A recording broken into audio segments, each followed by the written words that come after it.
اسی طرح اگر عدلیہ نہ رہے تو قوم کہاں جائے؟ قوم کو اگر انصاف نہیں ملے گا پھر اینارکی ہوگی، اور خدا نہ خواستہ اگر پارلیمان اور انتظامیہ اپنا کردار ادا نہ کرے، یہ ایسا ہی ہے کہ باڈی ہو لیکن اس کا سر نہ ہو۔ تو ثابت یہ ہوا کہ جس طرح بدن کے لیے سارے اعضاء ضروری ہیں، آنکھ ضروری ہے، کان ضروری ہے، دماغ ضروری ہے، اسی طرح جس طرح ایک گاڑی کے انجن کے لیے سب کل پرزے ضروری ہیں، لیکن جب ایک پرزہ کام خراب کر دے کسی دوسرے پرزے کا کام کوئی پرزہ نہیں کر سکتا، آنکھ کان کا کام نہیں کر سکتا اور ہاتھ ٹانگوں کی ڈیوٹی نہیں دے سکتی۔ اسی طرح جب ایک ادارہ اپنے حدود سے تجاوز کرے گا، آپ کا سسٹم ڈس بیلنس ہوگا، اس میں نقصان ہوگا، اور یہی ہوگا جو 6 ججز صاحبان نے آپ کو پوسٹ مارٹم کر کے دے دیا ہے کہ یہ آپ کی پوسٹ مارٹم رپورٹ ہے، یہ آپ کی ایکسرے رپورٹ ہے، عمل کرنا ہے، ملک کو ٹھیک کرنا ہے تو کر لو، نہیں ہے ایسے چل تو ویسے بھی ہے۔ اب ادارے بذات خود کچھ نہیں ہوتے، ادارے انسانوں سے بنتے ہیں، لیکن انسانوں کا عمل اداروں کی عزت بڑھاتا ہے یا کم کرتا ہے۔ اگر کوئی شخص اس جوڈیشری میں، جس کے ہم پروٹیکٹرز ہیں بطور وکیل، میں پہلے وکیل تھا، اس کے بعد سیاسی کارکن بنا، مرزا عامر ڈوگر صاحب چیف وپ کھڑے ہیں، یہ نسل در نسل سیاست میں، ان کے والد محترم بھی پارلیمان میں رہے، یہ بچے تھے جو والد صاحب کے ساتھ، نئی بات نہیں ہے ان کے لیے، لیکن ہم پہلے اس آئین کے پروٹیکٹر ہیں بطور وکیل، پھر سیاسی کارکن۔ لیکن اگر اس جوڈیشری میں جسٹس کارنیلیس بھی رہے ہیں، لیکن یہاں کچھ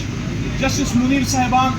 اللہ سب کی مغفرت فرمائے، وہ بھی رہے ہیں، تو کیا کسی غلط جج کے کسی عمل کی وجہ سے جوڈیشری کو بدنام کیا جائے؟ اسی طرح ہم یہ بھی کہتے ہیں اگر حساس ادارے میں سے لوگوں نے تجاوز کیا ہے تو ہم حساس ادارے کا نہیں، لیکن ان لوگوں کا احتساب ہونا چاہیے جن کی وجہ سے ان اداروں پہ حرف آتا ہے۔ اس لیے عمران خان صاحب کی مضبوط سٹینڈ ہے، وہ جیل میں اس لیے نہیں بیٹھا کہ اس کو صرف اپنی لیے وزارت عظمیٰ چاہیے، عمران خان آپ سب کے لیے بیٹھا ہے کہ آئین کی بالادستی ہوگی، جس طرح سپریم کورٹ کے ماتھے پہ لکھا ہے، اندر بھی لکھا ہے فَحْكُم بَيْنَ النَّاسِ بِالْعَدْلِ، کہ لوگوں کے بیچ آپ فیصلہ کرو عدل کے ساتھ، اور پارلیمان کے ماتھے پہ لکھا ہے کہ لا الہ الا اللہ محمد رسول اللہ۔ تو اس کے لیے عمران خان کھڑے ہیں۔ ہم ایک بار پھر کہنا چاہتے ہیں، سپریم کورٹ کو درخواست کرتے ہیں کہ آپ اس پہ مضبوط فیصلے دیجئے، قوم آپ کو اپنے سر اپنے پلکوں پہ بٹھائے گی۔ عمران خان صاحب کی پوری تحریک ہی آئین کی بالادستی کی ہے۔ اور ایک چیز اور بھی، محترم چیف جسٹس صاحب سے بسط احترام درخواست ہے، آپ نے شام کو یہاں عدالت لگائی، ہم نے آپ کو ہم نے ستائش کی اور اپریشیٹ کیا کہ جو آپ نے 8 فروری کا الیکشن، اس کے بارے میں آپ نے تاریخی کلمات ادا کیے کہ یہ پتھر پہ لکیر ہے، 8 فروری کو الیکشن ہوگی۔ میری درخواست ہے محترم چیف جسٹس صاحب سے بطور وکیل، بطور سیاسی کارکن، بطور پاکستانی، کہ صرف الیکشن کرانا اہم نہیں، اس کا صاف شفاف ہونا بھی اہم ہے۔ جو اس الیکشن میں ہوا، میں بسط احترام عرض کروں گا محترم قاضی فائز عیسیٰ صاحب، یہ آپ کے فیصلے کی خلاف ورزی ہوئی ہے۔ آپ نے جب فرمایا تھا کہ فری اینڈ فیئر الیکشن پتھر پہ لکیریں ہونا چاہیے، الیکشن تو ہو گیا لیکن فری اینڈ فیئر نہیں تھا۔ یہ آپ کی آئینی ذمہ داری بنتی ہے محترم قاضی فائز عیسیٰ صاحب، کیونکہ آپ کی اپوزیشن ہے، آپ مضبوط فیصلے کرتے ہیں اور آپ اسٹینڈ لیتے ہیں، اب وقت ہے اسٹینڈ لینے کا۔ ہمیں اکثر عمران خان صاحب اللہ ان کی زندگی دے، وہ کہتے تھے کہ ایک لیڈر اسٹینڈ لے کے بنتا ہے زندگی کے ہر شعبے میں۔ میں قاضی فائز صاحب نے یہ عرض رکھنا چاہتا ہوں کہ آپ سو موٹو نوٹس لیجئے، آپ اس الیکشن پہ سو موٹو نوٹس لیجئے۔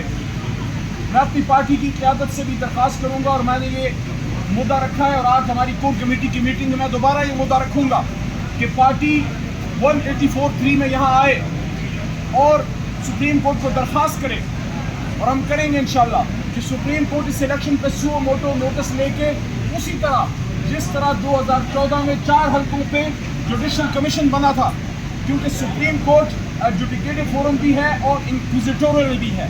تو جس طرح آپ نے آج سے 10 سال پہلے ایک جوڈیشل کمیشن بنایا اور اس نے انویسٹیگیٹ کیا اس الیکشن کو، جہاں بات سے 4 حلقوں کی تھی، یہاں بات 250 حلقوں کی ہے، اور یہاں بات سپریم کورٹ کے فیصلے کے خلاف جانے کی ہے، کیونکہ میری بات آئینی ہوگی، میری بات غیر جذباتی ہے، میری بات بہت سمجھ بوجھ سے اپنی طرف سے یہ بات کر رہا ہوں کہ آرٹیکل 190 کے تحت، امید آپ کی توجہ بھی میرے ساتھ ہوگی، 1 منٹ اور